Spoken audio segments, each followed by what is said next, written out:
I'm probably Unity's expert in afflicting the comfortable. And you know what? I like doing it. It's fun.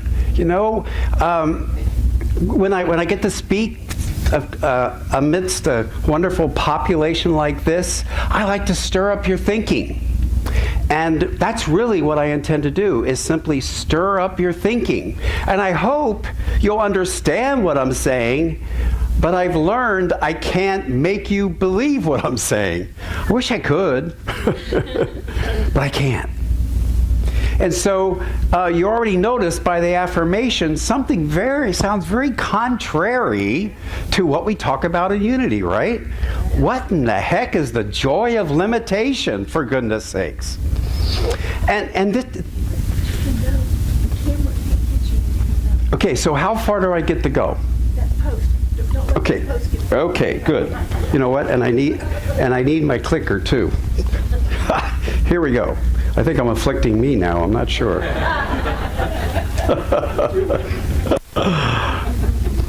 So this came about from my deep studies in the writings of Charles Fillmore, and I kept seeing every once in a while this word show up, limit, which kind of got my attention. Because in Unity, we're always talking about how we're free and unlimited, right? We're free and unlimited. And then I became aware that while focusing on our unlimited potential, it's equally important that we be conscious of how we limit. Because when you think about it, you cannot be sitting here today if you didn't limit. You got up this morning and you didn't simply think about going to a church, did you? No. You had to limit it to this particular church. And how many of you have been with a group and you say, let's go to a restaurant? And then no one can decide. And you notice you can't take any action until you limit it to one church. And then I got rolling. So let's say this. If you can say this with me, right? Say it with your heart. I joyously limited infant potential in magnificent ways. Because see, the thing is, you cannot not limit. And in fact, most of the time we are limiting unconsciously. So we have this infinite, unlimited potential that we are, and then we have the finite limit. Don't you notice you're kind of finite here in your physical body? And don't you notice that the limitations of this room are important, right? Yeah, so that's where you're going. So you're ready to go on that adventure with me? Yeah. Okay, so God is. All the great masters, all the great mystics say God is, and then they say, please shut up, right? Because we don't want to limit God.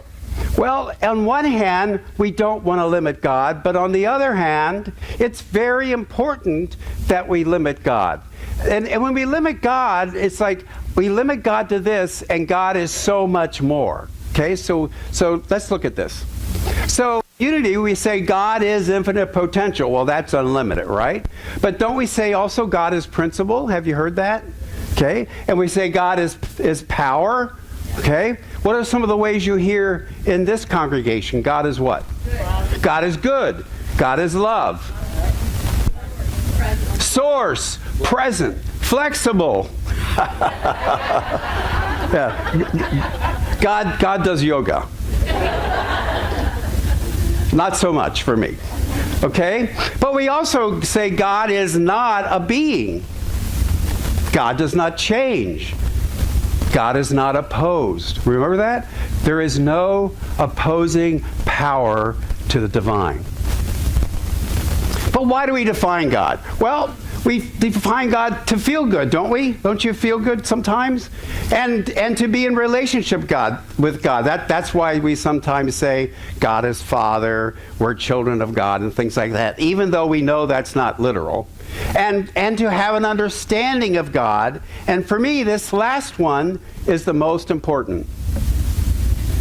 To be useful. My God is useful. Is your God useful? Yeah. Yeah. So you use this, don't you? There's only one presence and one power in the universe and in our lives. And when I began to notice about that, I could have said that way back in the last century when I was Presbyterian. But what it sounded like then is there's only one power and one presence in the universe and in our lives, and it's not me. Right? You could say that at a Catholic church. You could say that at any Christian church in the land. Okay? But what that means is if there is only one presence and if there is only one power, guess what? Any power you have is that power. Right? Otherwise, each of you is an opposing power to God if you don't think it's it. And then we've wiped out the idea that there's no opposing power. And so one of my passions is going into the archives and reading the unpublished work of Charles Fillmore. And some of the most powerful things are found there. And this is one of those things I found in lesson 1 of the very first healing conference that was ever given at Unity when it was still in downtown Kansas City. And when I read this, first I thought lightning was going to strike me. And then my mind was stilled because it was so radical from what we commonly believe. God only does what man says he shall do. Now, is that radical? Yeah. Don't we usually have it the other way, that we're supposed to do what God tells us to do? God is our servant. Now, that's where I thought I was going to have lightning and thunder. Okay? I thought, uh-oh. But wow, what a radical thought back in 1923. Did you ever think of that this wonderful Spirit of God out of which everything is made, is here at all times, is always with us, and we are using that God. We are using that God. Have you ever thought of that? And we're not using God in the sense of supplication prayer, where we're asking God to do something for us, or to give us gifts, or to take some trouble away. We're using God. You're using God at a much deeper level. And the deal is, you're using God whether you know it or not. Yikes. Yikes. So does it feel better if you say, love only does what we say it shall do? Because we say God is love, right? Love is one of the ways in which we limit the divine. Love is our servant. Did you ever think of that this wonderful love out of which everything is made is here at all times, is always present, and we are using that love. All the love that you feel or express with or for anybody is the use of the principle of love. And if we say God is love, then we're using that love. And all the love you have is the truth of what you are. And friends, you don't just have a piece of divine love. Just a little bit. You may only be using a little bit. But all the love that God is present and available at the point of view for your use, for your free use. Power only does what we say it shall do. Power is our servant. Did you ever think of that? That this wonderful power out of which everything is made is here at all times and is always present, and we are using that power. Pretty radical. Now then there's this other one. Now this is in the published works, and I was never taught this quite this clearly in class. The creations of the one mind are ideas. What the divine creates, what God creates is ideas. And probably a better word is God ideates ideas. The divine ideates ideas. The ideas are potential forces. So love is a potential force. Power is a potential force. The ideas of God are potential forces waiting to be set in motion through proper formative vehicles. They're potentials waiting to be put into action. And then here's the kicker. The thinking, and I would add feeling today, the thinking, feeling faculty in man is such a vehicle, and it's through this that the visible universe has existence. Wow! Holy cow! What that's saying is that those very principles of God, that you are and that I am, are potentials. They're infinite potentials in you and in me, waiting to be put into motion through your thinking, feeling nature.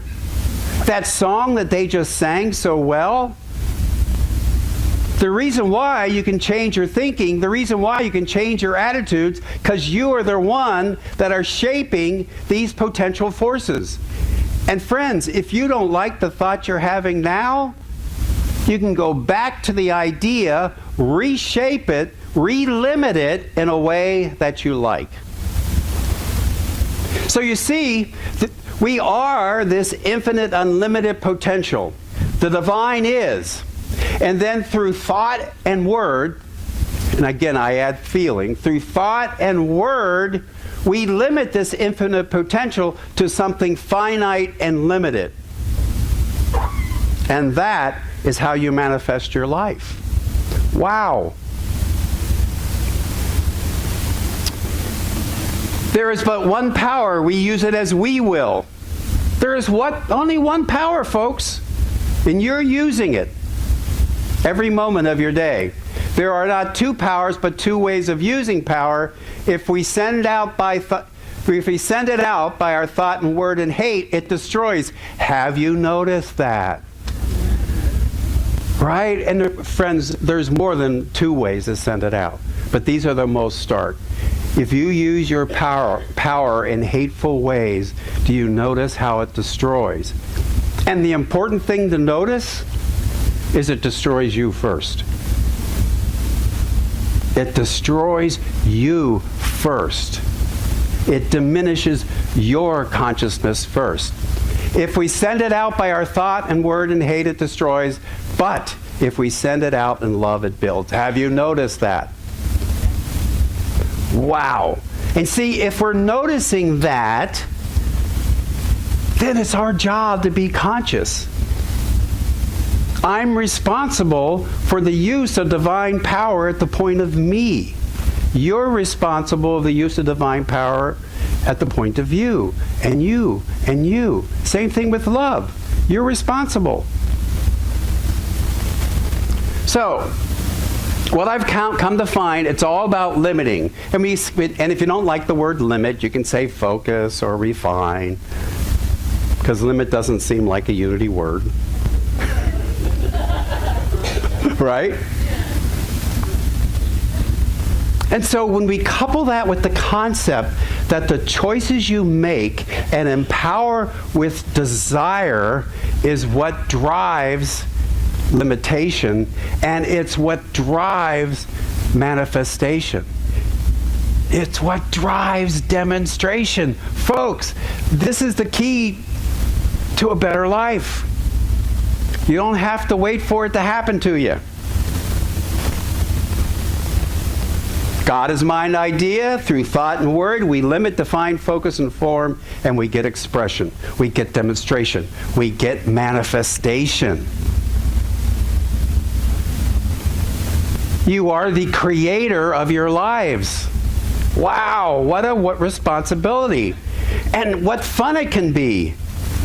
And what a mess it can be.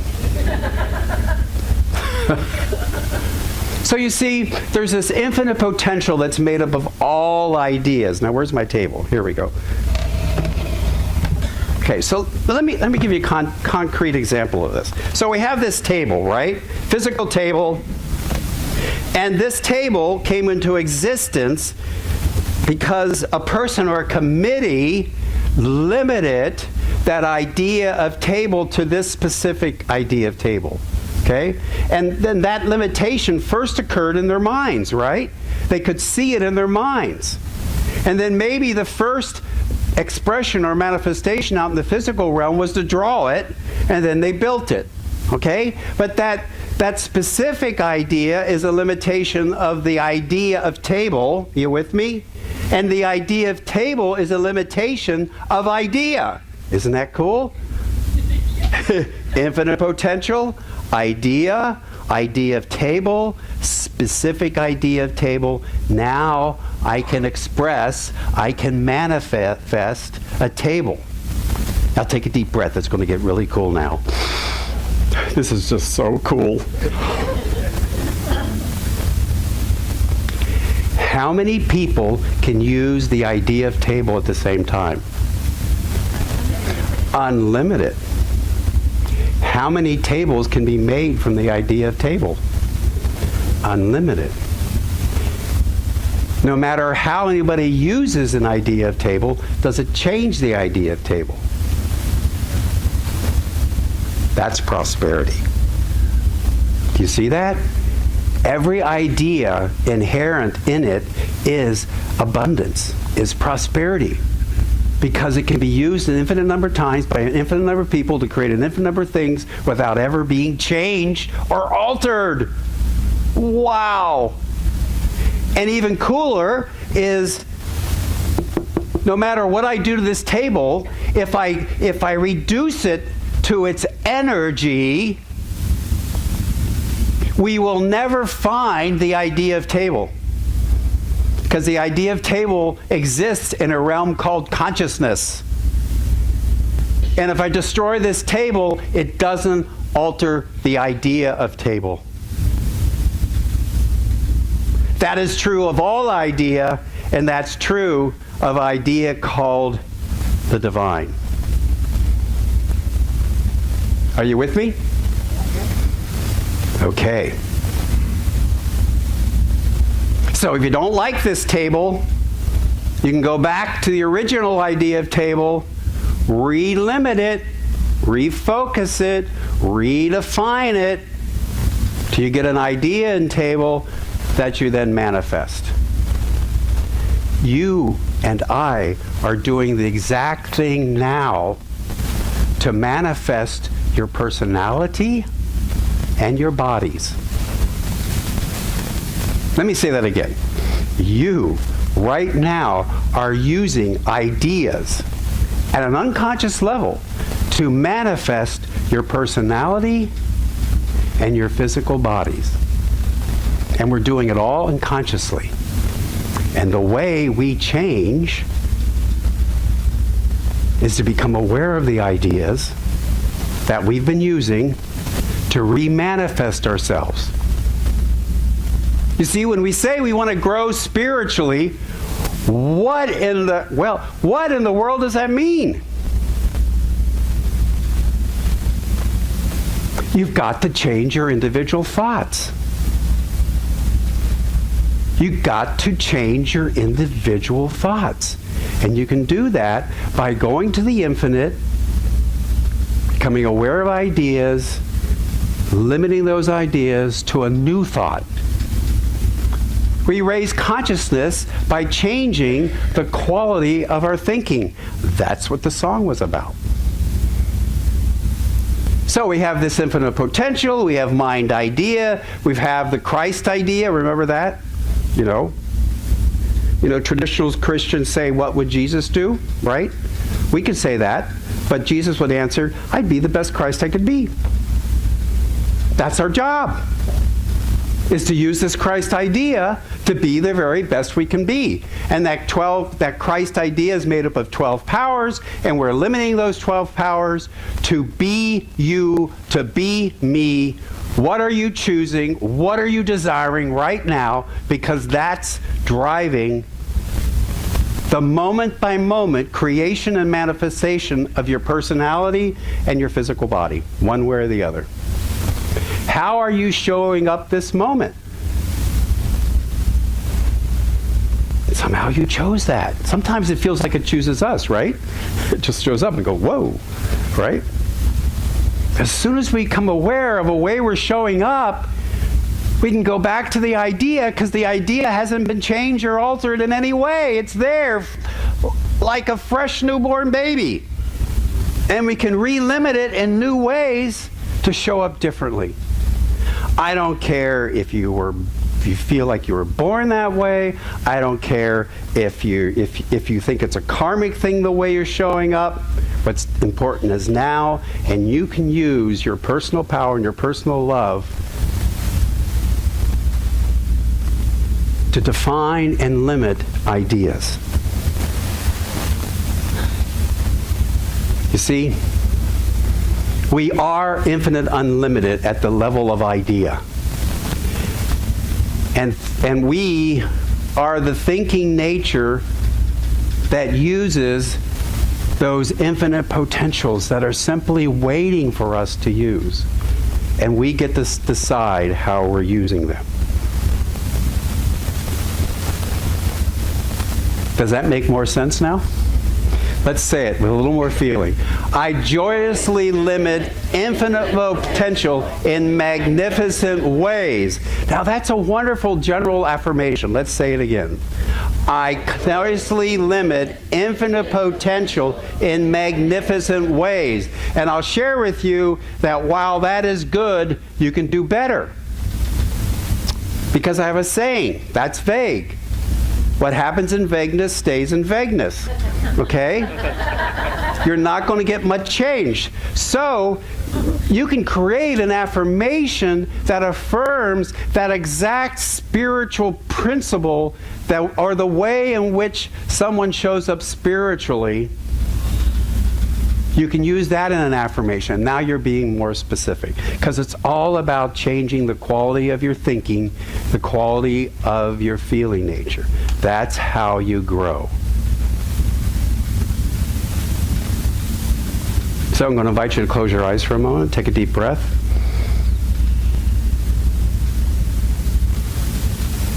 You joyously limit infinite potential in magnificent ways.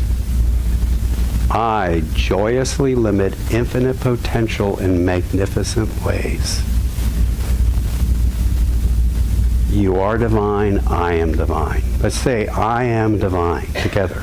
I am divine. I divinely limit my potential. I divinely limit my potential. Okay, feel that.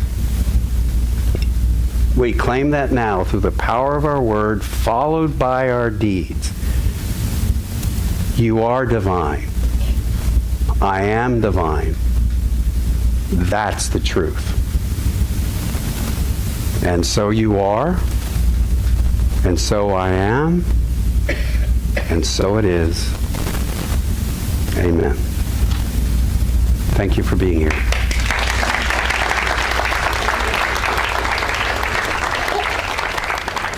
Thank you.